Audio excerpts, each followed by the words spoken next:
রফিক ছিল একটি গ্রামের ছেলে। ছোটবেলা থেকেই সে মিথ্যা বলা, ঠকানো আর চুরি করার অভ্যাসে অভ্যস্ত হয়ে পড়েছিল।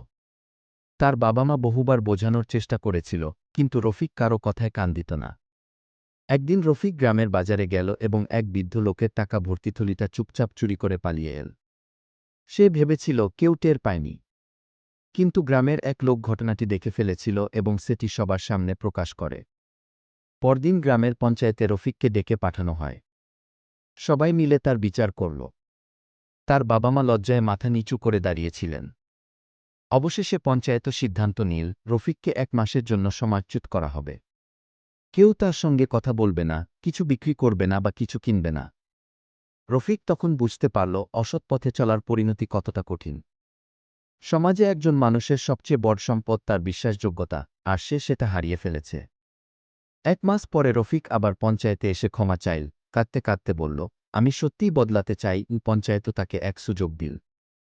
এরপর রফিক ধীরে ধীরে সততার পথে ফিরে এল এবং সবার আস্থা পুনরায় অর্জন করল।